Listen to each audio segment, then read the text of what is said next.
রাত্রি 3:30, ঘুমই আসছে না। মাঝরাতেও অনেকবার ঘুম ভেঙেছে। ঠাকুরদের কাছে একটু বসলাম, জানলা খুলে দেখি বাইরেটা ঘুটঘুটে অন্ধকার। কিছুক্ষণ চুপচাপ বসে থেকে রান্নাঘরে ঢুকলাম। 4:05 এখন। রান্নাঘরের জানলাটা খুলে দেখছি আকাশে জলজল করছে চাঁদটা। কি বড়! আমার ক্যামেরায় অত বোঝা যাচ্ছে না, কিন্তু ভীষণ জলজলে ছিল। ঘরের বিছানা গোছালাম, তারপরে একটু মনটা ভালো লাগলো। জানলাটা এবার একটু খুলি তো। এই তো আলো ফুটেছে। আস্তে আস্তে মানুষজন ঘর থেকে বেরোচ্ছে। 2 বালতি জামাকাপড় ভেজালাম, কাচতে হবে। রান্নাঘরের ময়লাগুলো 2 দিন ধরে ফেলা হচ্ছে না। প্লাস্টিকে করে গিঁটও বাঁধা আছে, ফেলে দিতে হবে। এই রান্নাঘরের ময়লা ফেলাটা আমাকে কখনো মা ফেলতে দেয়নি, সবসময় মাই করেছে এগুলো। একটা মানুষ কত কাজ করতো না, তবে একটা সংসার এত সুন্দরভাবে চলতো। রান্নাঘরের বালতিতে গার্বেজ ব্যাগেই প্রথম রাখছি। এতদিন গার্বেজ ফেলতাম আমি, গার্বেজ ব্যাগ কখনো রাখিনি এর মধ্যে। আটকেও যাচ্ছে। বাবা 5-6 মাস হলো শয্যাশায়ী। বাবার সবকিছু করতো এক আয়ামাসি। সেই আয়ামাসির ছেলে ডেঙ্গু হওয়াতে আয়ামাসি ছেড়ে দিয়ে চলে গেছেন। বাবাকে সম্পূর্ণভাবে পরিষ্কার করানো, চান করানো, সবকিছু করাতে 3 থেকে 4 ঘন্টা লাগে সকালে। আর পেরে উঠছি না মা, আর একদম পেরে উঠছি না। তুমি চলে এসো মা, চলে এসো প্লিজ। 2 বালতি জামা কাপড় কাচা হয়ে গেছে, এবারে মেলতে হবে। বালতিগুলো কি ভারীও হয়েছে, কোমরে লেগেও গেল আবার একদিন। তা সত্ত্বেও কাচতে হচ্ছে, কারণ ওয়াশিং মেশিনে বাবার জামা কাপড় কাচা হচ্ছে, মায়ের আর আমারটা আমিই কাচ্ছি আলাদা করে। শুধু ঘর ঝাড় দেওয়া মোছার মাসি রেগুলার আসছেন, এটা খুব উপকার হচ্ছে। এখানে চট করে হেল্পিং হ্যান্ড পাওয়া যায় না। আমার চান হয়ে গেছে, চুলটা শুকিয়ে নিলাম। মাসি এখন ভালো করে ঘর মুছছে। আমি কাঁচা জামা কাপড়গুলো বারান্দায় এক এক করে মেলে দিচ্ছি।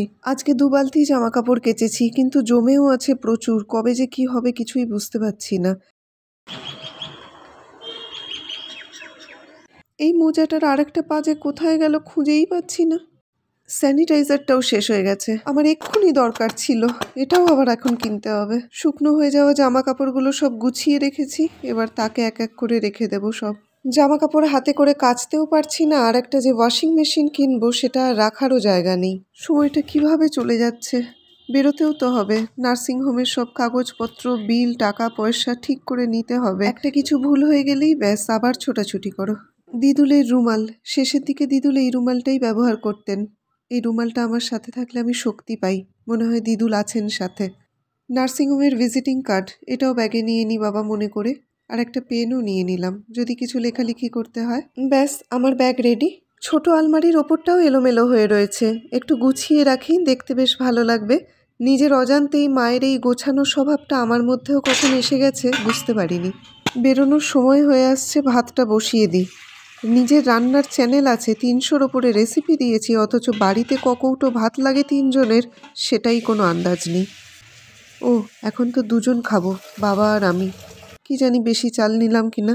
এদিকে ফ্রিজটাও খারাপ, বেশি যদি কিছু নিই তাহলে সেটা কিন্তু খারাপ হয়ে যাবে। আবার কম নিলে যদি কম পড়ে যায়, আবার কে ভাত করবে। কয়েকবার ভালো করে চাল ধুয়ে নিলাম, এবার ভাত বসিয়ে দেব। আজকে খাবো ভাত, ডাল, আলু ভাতে আর মাছের ঝোল। কাজলি মাছ কিনে এনেছিলাম, সেটার ঝোল। ফিল্টারটাও চালাতে হবে, জল শেষ হয়ে আসছে, সকাল থেকে ভরাই হয়নি জল। কুকটপের ওপরটা একদম ময়লা হয়ে রয়েছে, চাল, ডাল, ঝোল, ভাতের ফ্যান সব কিছু পুড়ে একদম এঁটে কুটে রয়েছে। এতভাবে এঁটে কুটে থাকতে হয়, এখন কত ঘষে ঘষে তুলতে হচ্ছে। উঠে যা বাবা, তাড়াতাড়ি উঠে যা। মা বলে এই ওভেনের ওপর কিছু পড়ে থাকলে তার ওপরে যদি আবার রান্না করা হয় তাহলে আরও বেশি এঁটে যায়। এদিকে 8টা বেজে গেল, না এতক্ষণে পরিষ্কার হয়েছে, কি সুন্দর লাগছে। আরও একটু লেগে রয়েছে, আবার পরিষ্কার করলাম। ফাইনালি এখন এটা আমার মায়ের রান্নাঘর মনে হচ্ছে। কি সুন্দর পরিষ্কার ঝকঝকে লাগছে, একদম নতুনের মতো, তাই না? ভাতটা এবার বসিয়ে দেব। ডাল আর মাছের ঝোল করেছিলাম, কাজলি মাছের ঝোল, আমার খুব ভাল লাগে। বাবা আর আমি খাবো। পেপার ন্যাপকিনের কৌটোটা না শেষ হয়ে গেছে, পেপার ন্যাপকিনগুলোকে অর্ধেক করে কেটে রাখি আমি, এগুলো আবার খুব কাজে লাগে। ভাজাভুজি রাখতে, বাবার খাওয়ার পরে মুখ মুছতে, টুকটাক কিছু মুছতে খুব কাজে লাগে এগুলো। যতক্ষণ এই কাজটা করছি ভাতটা চাপিয়ে এসেছি, এতক্ষণে ফুটে গেল বোধহয়। কোনো মানে হয়? আবার ভাতের ফ্যান পড়ে গেল, এই একটু আগে পরিষ্কার করে গেলাম সব। 8:30 বাজে, কখন বেরোবো, কখন সব গোছাবো, কি করব কিছুই মাথায় ঢুকছে না। 2টো পেপার ন্যাপকিন নিয়ে নিই ব্যাগের মধ্যে, যদি রাস্তায় ঘাটে কাজে লাগে।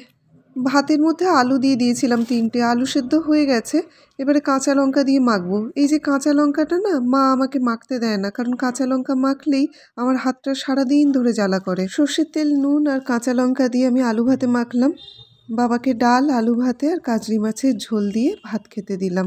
সাথে পেপার ন্যাপকিন একটু ভিজিয়ে, 2 ফোঁটা জল বেশি পড়লে বাবা বলবে নেতা হয়ে গেছে, 2 ফোঁটা জল কম পড়লে বাবা বলবে ভিজিয়ে দিলি না একটু। বাবাকে খেতে দিয়ে আমিও একটু খেয়ে নিলাম আর ও বেলার জন্য আলু ভাতে রাখলাম। দিচ্ছি। খুব খিদে পেয়েছিল, সবে খেতে বসেছি, বাবা আবার নুন চাইছে। হাতটাও ধোয়া হয়নি, হাতটা ধুয়ে আবার বাবাকে নুন দিলাম।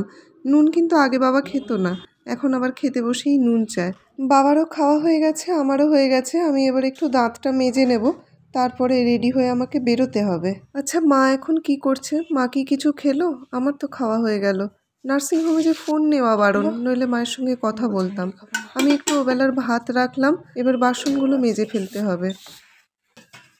মজা হচ্ছে না, ডিশ সব আছে। যে মেয়েটি বাসন মাজতো এসে, সে না বাচ্চা হবে বলে ছেড়ে দিয়েছে। আর এখানে না আলাদা করে বাসন মাজার লোক পাওয়া যায় না, মানে ঘর ঝাড় দেওয়া মোছার যিনি আছেন মাসি, উনি আবার বাসন টাসন মাজেন না। কি যে সমস্যায় পড়েছি আমি, বেশি সমস্যায় পড়েছি নিজেকে নিয়ে। নোংরা করে একদম কাজ করতে পারি না।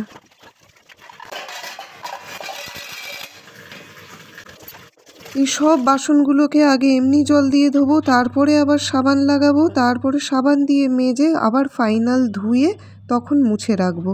বাবার জামা কাপড়গুলো ওয়াশিং মেশিনে দেওয়া আছে, সেমি অটোমেটিক ওয়াশিং মেশিন, তাই জন্য বারবার গিয়ে একবার চালাতে হয়, একবার জল ড্রেন করতে হয়। আর বাবার জামা কাপড় যেহেতু মেশিনে কাচা হয়, মায়ের আর আমারটা আমিই কাচ্ছি। মেশিনটা থামলো না, এবার ড্রেন করতে হবে, পরে করব। আগেই বাসনগুলো মেজে তো নি সাবান দিয়ে, তারপরে দেখছি।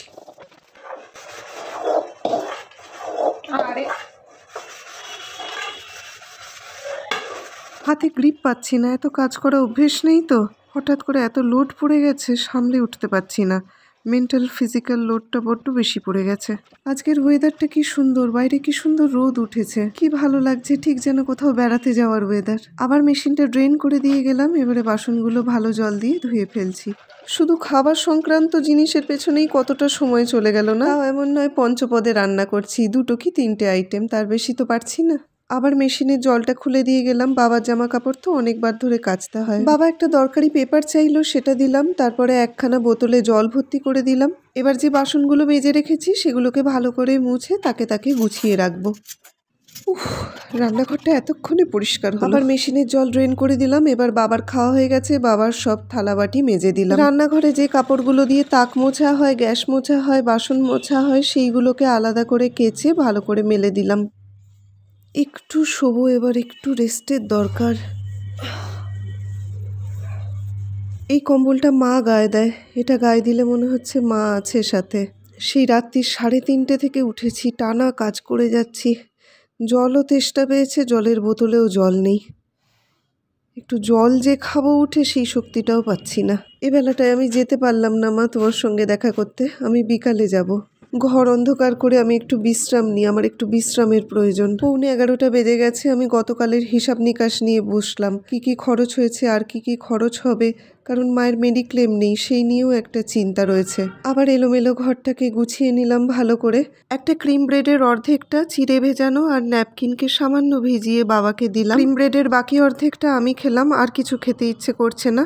2 বেজে গেছে, 4টে থেকে ভিজিটিং আর। আমি তৈরি হয়ে নিলাম, ভালো করে একটু সেজে নিলাম সামান্য, দেখতে যেন ভালো লাগে, মা যেন বুঝতে না পারে আমার এত কষ্ট হচ্ছে।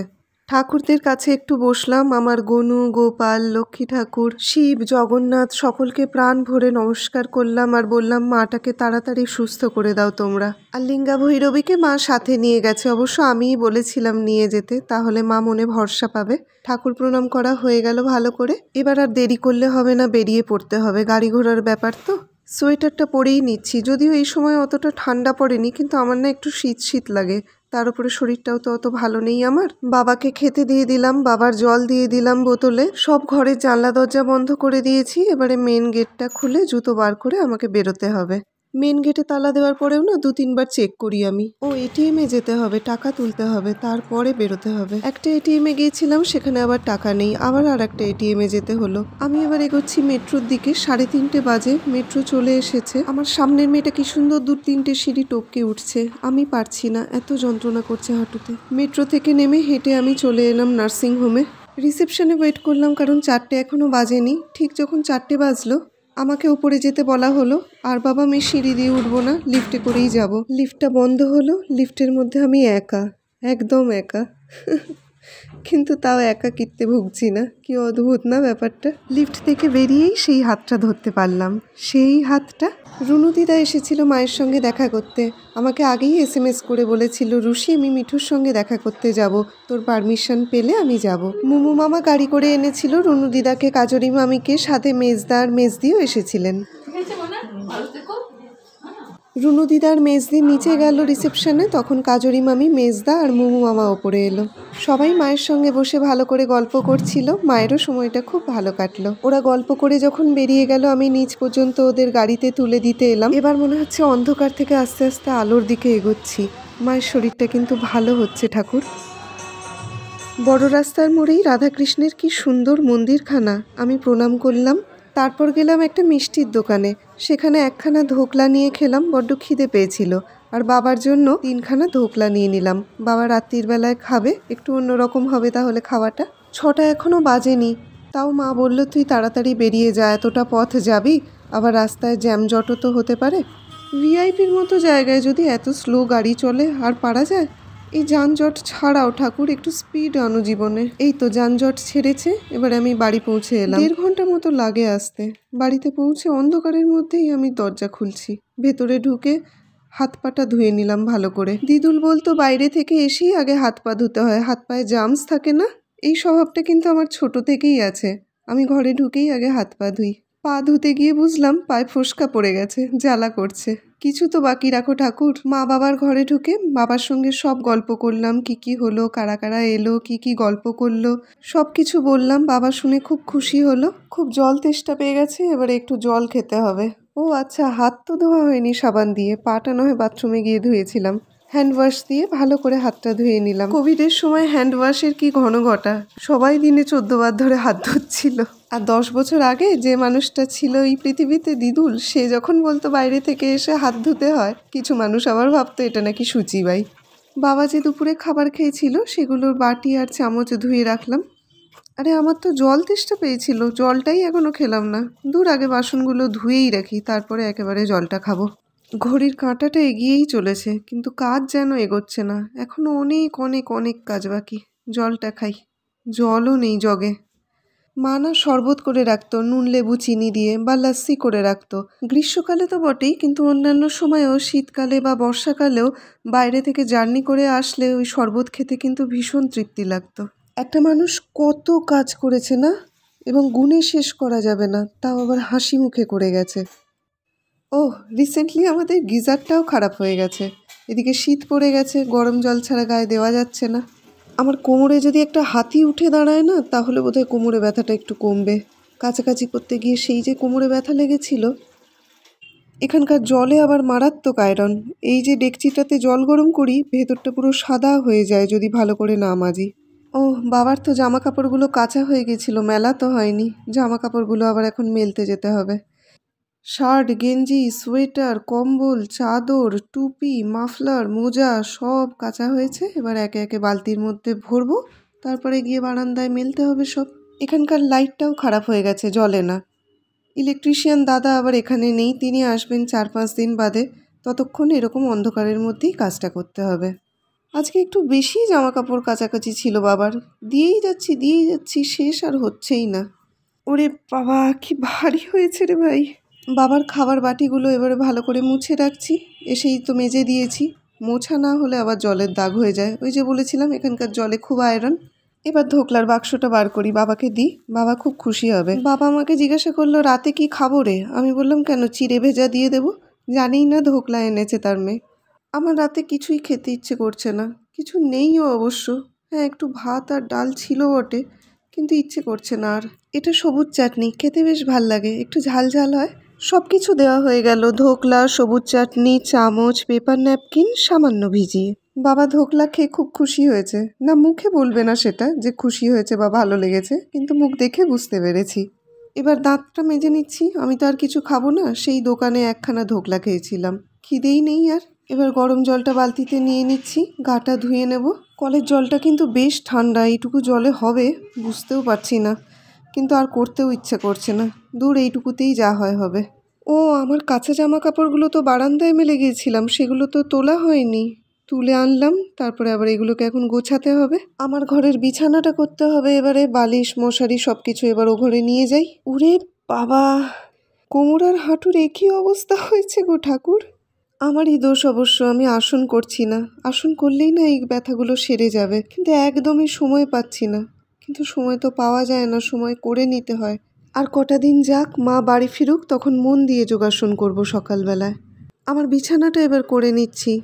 এই বিছানা করা কাজটা চিরকালই আমি করেছি, এই কাজটা মাকে কখনো করতে দিইনি। এটা একটা পাহাড়ি চাদর, লাল রঙের। আগে এই চাদরটা পাচ্ছি, এই চাদরে বেশ গরম হয়। তার উপরে এই কম্বলটা, কম্বলটা মায়ের কম্বল, মা গায়ে দেয়। আচ্ছা, ওখানে মায়ের ঠান্ডা লাগছে না তো? মায়ের গায়ে ভালো করে ওরা চাপাচুপি দিচ্ছে। মায়ের অবশ্য ঠান্ডাটা একটু কমই, তাহলেও চিন্তা কিন্তু একটু হচ্ছে। আজকে মাকে দেখে বেশ ভালো লাগলো, মনে একটু জোর পেলাম, মানুষটা খুব তাড়াতাড়ি সুস্থ হয়ে যাবে। ও, ছোট বাথরুমের ছিটকিনিটা আবার ভেঙে গেছে। একটা দড়ি দিয়ে ছিটকিনিটাকে কোনো রকমে ম্যানেজ করে রেখেছি। যাই হোক, বাবার ঘরের কিছু কাজ ছিল, সেইগুলোকে করে গাটা ভালো করে ধুয়ে ফ্রেশ হয়ে, মশারির আর একখানা খুঁট বাকি ছিল সেটাকেও টাঙিয়ে নিলাম। সব কাজ কমপ্লিট, এবার ক্রিম লাগিয়ে শুয়ে পড়বো, আমার একটু ঘুমের দরকার।